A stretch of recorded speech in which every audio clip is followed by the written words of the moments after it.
Hello there. Please do come in.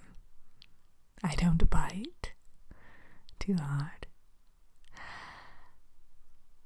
And what can I do for you? Oh, yes. So Trelawney sent you. She's an odd one, isn't she? Yes. I suppose she's well-meaning, though. Yes, we do specialize in, well, elixirs, potions, things of the like. But my favorite, I must admit, are Enchanted Edibles. Are you aware of that, this concept? Well, of course, the most famous is my particular handiwork, the poisoned apple. That's sort of my forte.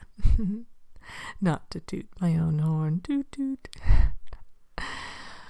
But I do all sorts of enchanted edibles, however. There's pomegranates and plums, kumquats and papayas, really whatever strikes your fancy. But the traditional poisoned apple is my absolute fave.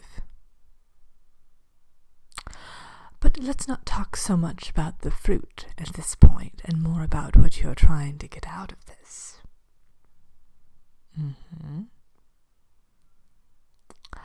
Oh, so not a curse, really, but a sort of protection spell. Well, can you tell me a bit more about the person in question? The one who's after you, I mean. All right. So it's all shrouded in mystery, is it? Well, how about we do this? How about we take it a bit further and do a sort of truth-revealing spell? Yeah, that might be fun. No, not all truth. No one wants to know the whole truth, because, well, that can be a little damaging.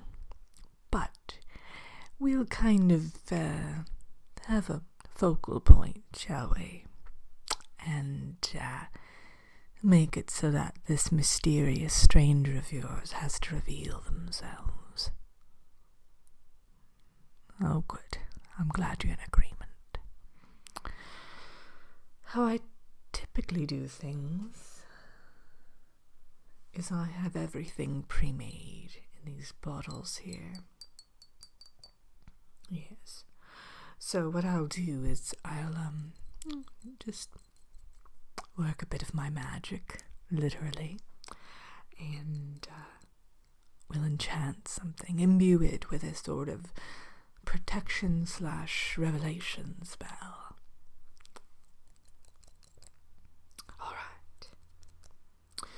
So now I'm going to need something of yours, preferably something personal, maybe a strand of hair or a lucky coin you carry around with you, something that has been in contact with you for some time. That will do, yes. Thank you. What I'll do is I'll put everything in this box here. I used to use a cauldron, but it did get so messy to clean up, and I've tried a variety of other things, and nothing seems to work quite as well as just a good old cardboard box. Plus, there is sustainable, recyclable, that sort of thing. I like to be eco-friendly. So I put everything in here, and then I will put the edible object in with it, and we let it simmer for a day or two. Yes, I should think that around Halloween it will start going into effect. For this particular instance, we'll have you eat the enchanted edible, of course, because it's protecting you. So maybe Halloween morning, go ahead and take a nibble of it. Just one bite will do. and you can preserve the rest here in this nifty box. And it will help to safeguard you and reveal, your whoever may be trying to take revenge on you, let's put it that way. I was going to say friend, but I don't think they're anything of the sort. Especially if they've brought you all the way here to, wreak havoc. So I'll put your item in there. Let me open it. Ooh, this one's a bit dusty, isn't it? Ooh.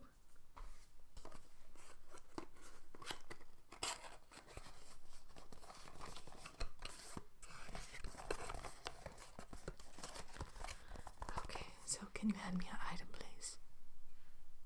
Thank you. Okay.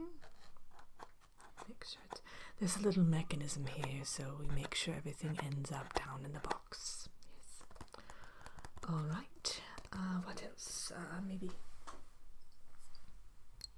bit of this potion I mentioned. Perfect. Let's see. Probably a sprinkle of this. This is just water from the spring imbued with a little bit of rose and lily and some frog's breath for good measure.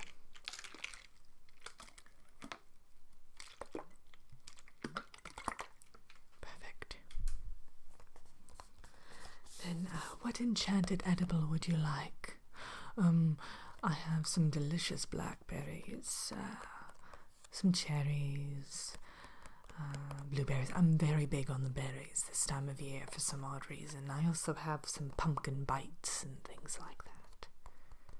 Go for some berries? Okay. They're absolutely delicious.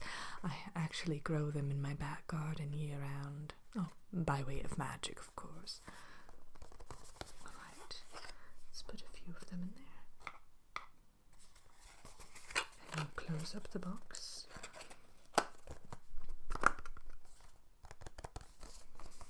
Now, as I said, you have to let this simmer for a few days.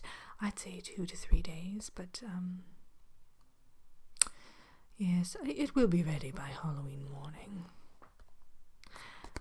Now, you open it up. It will be a little bit aromatic, shall we say. The frog's breath will do that. And but the smell of and the taste of the berries will drown it out most assuredly. So just open it up, and all you'll need is one bite of a single berry. Not even the whole thing, that might be too much. If you do partake of one bite too many, you'll probably end up with a supercharged protection spell, which no one will be able to get within, I'd say, 100 feet of you without being horribly overpowered by this particular magical concoction.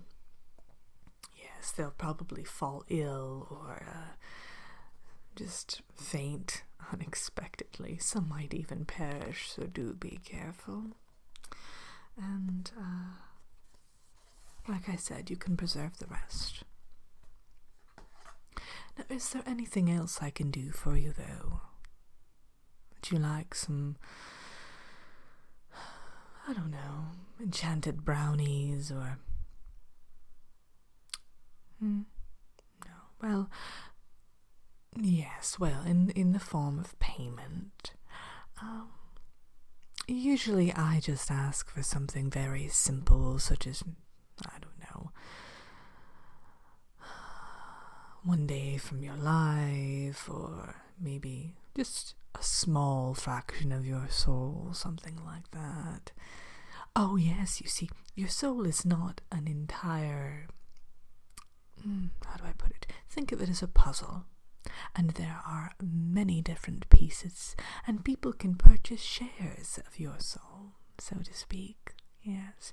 So sometimes I'll ask for 1/16 of it, or whatever the case may be, depending on the spell and the severity of it, of course. There's also the exchange of luck. Yes, typically what I do is same thing goes for luck. luck is not an entire thing. It is something that is broken down into tiny fragments. These things are so hard to describe. So what I do would take a certain percentage of luck, and then if I took a small enough little fraction, you'd maybe only have an unlucky morning when you were supposed to have a glorious day, something like that. Yes, it's Well, I think that yours is very minor, your spell, so, how about we just say a bit of laughter?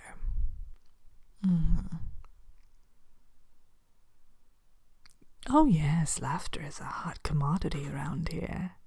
So are dreams. Dreams are rather good.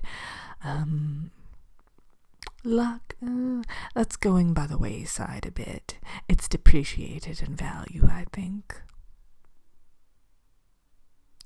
Well, the only way to typically pay in the form of laughter, and there are no refunds, mind you, would be that, well, in the future you'll encounter a day that you are supposed to have something very humorous happen or very joyful, and you'll find that you can't laugh. You can't bring yourself to do it. And then you'll know that particular laughter was my form of payment. And you won't cry or anything, depressing like that. You just simply won't be able to laugh. Now that can be a little bit troublesome, however, because if someone's telling a joke or they think they've done something altogether humorous and you don't laugh, well then there goes that friendship, especially if they're of the temperamental sort. What do you say? Oh, good. I'm glad we could reach some sort of arrangement. So, I will give you your enchanted edible, and we'll just say one laughter for now, one outburst. And that's not a giggle, mind you, that's a full-on laugh. Yes. Alright, there you go. Yes, it will be ready by Halloween morning, as I said. And just a nibble. Now, when it does take effect, it will usually guide you toward the person in question. So just let it lead and don't try to take control. Good. All right. Well, then you be on your way now. Yes. And I do hope everything works out for you. It'd be a shame if something tragic befell you during your little vacation here at Sleepy Hollow, now wouldn't it?